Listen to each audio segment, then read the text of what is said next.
Yves Froidevaux, bonjour. Bonjour. Vous êtes le secrétaire général de la SPV, la Société pédagogique vaudoise. Ce matin, le canton a défini les règles d'accueil des enfants en classe avec cette grande nouvelle, des classes divisées en deux et accueillies un jour sur deux. Expliquez-nous comment vous avez reçu justement ces annonces de ce matin. Alors, il y a déjà eu une première annonce hier soir de la conférence des chefs des départements d'instruction publique romande qui définissait effectivement ces principes. Bon, on a été très contents parce que c'était vraiment cette souplesse-là qu'on demandait. Très heureux aussi que le Conseil fédéral donne des compétences élargies au canton pour finalement avoir une reprise qui permette quand même de respecter un bout le principe de précaution et de mettre en place des mesures sanitaires réelles. Donc, c'est une bonne nouvelle en tout cas pour nous, donc on est satisfait. Alors, il y a tout de même d'autres règles, notamment la désinfection des mains sous la supervision d'un adulte, le lavage des mains obligatoire à l'entrée en classe et après les récréations. Est-ce que ça, c'est vraiment applicable? Alors on verra, nous, dans les propositions qu'on a faites, puisqu'on a fait un certain nombre de propositions ces derniers jours, ce serait, s'il manque de points d'eau, bah, de mettre à disposition des points d'eau provisoires. Hein. Au Danemark, ils l'ont fait. Pourquoi pas des installations Paléo n'aura pas lieu, donc on peut imaginer récupérer certains lavabos. Non, je rigole, mais je pense qu'il y a des possibilités de faire des installations temporaires pour effectivement qu'il n'y ait pas une queue de 20 minutes devant chaque lavabo pour se laver les mains. Si on revient à cette première annonce, un jour sur deux, des classes coupées en deux, si un parent a plusieurs enfants à l'école, il risque finalement de ne pas voir de différence et puis peut-être d'avoir un premier enfant à garder le matin, un premier enfant à garder l'après-midi. Comment ça va s'organiser concrètement pour ces parents qui ont plusieurs enfants et d'âges différents? Alors, on n'a évidemment pas toutes les réponses. Hein. Il y a encore énormément de choses à régler, hein. Par exemple les transports en bus pour se rendre à l'école. Mais sur cette question-là, il devrait y avoir des informations qui arrivent, sauf erreur, un courrier est parti pour les parents et devrait être reçu d'ici la fin de la semaine. Et normalement, les établissements devraient également donner des informations. À ma connaissance, il devrait y avoir, dans la mesure du possible, des solutions qui pourront être trouvées pour justement les fratries qui sont scolarisées pour qu'ils puissent avoir, si possible, le même horaire. Mais ça va évidemment dépendre des possibilités d'organisation qui seront en place. Donc, que les parents peut-être se ruent pas sur leur téléphone pour appeler le secrétariat, je pense que des informations devraient arriver assez rapidement. Et puis, s'il n'y a pas de nouvelles, peut-être effectivement se renseigner dès lundi pour savoir comment ce sera organisé. J'entends bien qu'évidemment, les parents aimeraient qu'il y ait une coordination au niveau des horaires des enfants. Puis, à côté, il y a toujours ce système d'accueil, c'est ce SAS qui va être mis en place. Donc, pour les parents qui n'auraient pas de solution de garde pour les moments où l'enfant n'est pas à l'école, il y aura cet accueil qui sera proposé en plus à l'école. Donc, ça va être un nouveau, enfin, ce sera vraiment un chantier, l'école, puisqu'on va finalement reconstruire un système assez compliqué, mais je crois qu'on va y arriver et que voilà, c'est l'enjeu aussi pour que les parents puissent être confortables dans cette situation, c'est important. Alors, toujours au niveau des complications, pourquoi avoir fait cette différenciation entre les 1P à 8P, les 4-12 ans qui, eux, vont avoir ce système jusqu'au 20 mai, et puis ensuite les 9P à 11P qui, eux, vont voir ce système jusqu'au 29 mai. Pourquoi ne pas avoir prévu finalement un seul modus operandi pour tout le monde? Alors, c'est notamment la Confédération, mais aussi quelques recherches. Alors, je suis toujours pas médecin depuis la dernière fois, mais certaines recherches montrent notamment que des élèves adolescents réagissent différemment au Covid.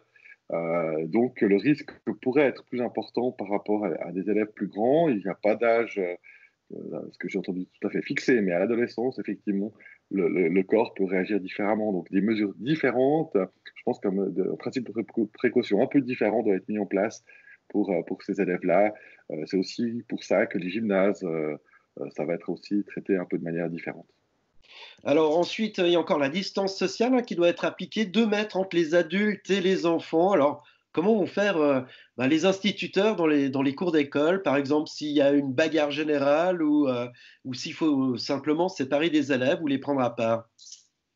Alors, les bagarres générales vont être interdites, évidemment, mais à part ça, l'idée, ben, déjà, avec des demi-classes, on doit pouvoir à peu près déjà avoir cette distance sociale, aussi entre les enfants, parce que je pense que c'est aussi le but de travailler en plus petits groupes. Alors, ça pourra évidemment pas être possible en permanence, mais je crois que l'idée, c'est vraiment pas que deux enfants restent très longtemps l'un à côté de l'autre. Ça va être pas simple, hein, parce que effectivement, les enseignants, ben, ils ont l'habitude d'aller, surtout chez les petits, d'aller à proximité des élèves, leur donner des explications, et pas adresser à leur pupitre loin d'eux. Des masques devraient être mis à disposition. Alors, on va voir comment ça se passe par rapport à ça. Enseigner avec un masque en permanence, ça paraît impossible, mais peut-être des petits moments quand on se rend vers des élèves, pourquoi pas. La Confédération a fixé un cadre général de sécurité pour les écoles, et puis il doit y avoir un cadre cantonal, et on devrait en discuter ces prochains jours pour effectivement trouver des solutions. Il faut que ce soit applicable, hein. Je crois que ce qui est important, c'est pas de mettre un cadre purement théorique et inapplicable. Donc il y a ces questions-là. Puis il y a également pour les professionnels vulnérables, effectivement, des mesures qui seront prises, probablement qui ne pourront pas être en face des élèves. Ils auront probablement d'autres missions depuis chez eux. La question se pose également pour les enfants qui auraient des vulnérabilités ou des personnes vulnérables à la maison. Est-ce que ça veut dire finalement, avec ces mesures, que les grands-parents pourront aller chercher leurs enfants, enfin les petits-enfants à la sortie des classes? Alors, en tout cas, l'OFSP l'encourage, en tout cas pas pour l'instant. Je propose que les gens continuent à suivre ces déterminations-là. Euh, Nous, on pense qu'il y a quand même encore, et chaque jour, de toute façon, on découvre de nouvelles choses sur ce truc Covid. Je pense qu'il faut quand même faire attention aux enfants. Voilà, ils semblent moins être vecteurs de la maladie, mais ça continue à faire débat, cette question-là. Donc non, je pense qu'il faut éviter que les grands-parents s'occupent des enfants. Et c'est aussi pour ça qu'il y a ces SAS qui vont être mis en place pour éviter que ce soit les grands-parents qui soient sollicités. Avec la Société pédagogique vaudoise, finalement, vous avez fait votre travail, un travail de lobbyisme pour défendre votre vision de l'école. Est-ce que vous trouvez que vous avez été entendu sur tous les points ou est-ce qu'il y a encore un point litigieux sur lequel vous êtes en train de négocier? Alors, travail de lobbyiste, vraiment, je crois que c'était d'abord au service de l'école, hein, parce que nous, ce qui nous inquiétait, c'était la santé aussi des élèves, mais aussi de la population. C'était pas que finalement la question de la santé des enseignants, puisque notamment les personnes vulnérables peuvent être dispensées de présentiel. Donc c'était vraiment aussi un combat général. Et puis aussi un combat enfin un combat, c'est peut-être un grand mot, un besoin aussi de défendre, voilà, le besoin de défendre un certain nombre d'éléments pédagogiques. Et c'est aussi pour ça qu'on trouve que c'est important que ça reprenne dans des conditions qui nous semblent acceptables. Donc on est tout à fait heureux. Maintenant, il y a 1 million de choses à régler, hein. Les questions qu'on nous pose, est-ce qu'on doit désinfecter les fiches qu'ont fait les élèves avant de les corriger? Enfin, il y a vraiment beaucoup. Est-ce qu'on peut ouvrir les piscines? Enfin, il y a beaucoup, beaucoup de choses qui doivent être encore clarifiées. Et puis également les relations entre adultes. Comment ça se passe à la salle des maîtres? Comment vont être nettoyés les collèges? Comment ils vont être désinfectés? Enfin, je crois qu'il y a encore énormément de chantiers à régler. Mais en tout cas, les premières lignes directrices qui ont été proposées sont vraiment très positives. Aussi, sur la question de l'évaluation, on va être une approche assez favorable aux élèves. Si j'ai bien compris, il n'y aura pas de nouvelle évaluation notée ces prochaines semaines aussi. Donc, on est satisfait puisqu'on a été entendu et nous, c'était vraiment important de pouvoir recommencer dans des meilleures conditions. De toute façon, sachant que les conditions ne seront pas parfaites puisqu'il y a des incertitudes tellement importantes aujourd'hui qui sont présentes. Oui, voilà, hein, la moyenne annuelle sera prise en compte pour faire passer les degrés. Vous dites être satisfait. Ben, peut-être ce soir, cette satisfaction, vous allez pouvoir quelque part, entre guillemets, la fêter, peut-être en mangeant un plat de circonstance, une fondue par exemple. Alors, pour la fondue, peut-être pas ce soir.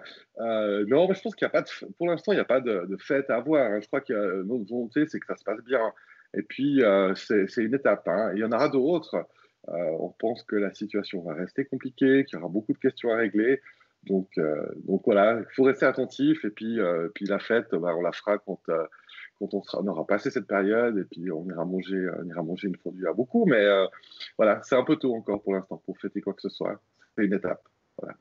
Voilà, Yves Froidevaux, secrétaire général de la Société pédagogique vaudoise, la SPV. Merci beaucoup d'avoir analysé en notre compagnie ce premier train de mesure annoncé par le Conseil d'État.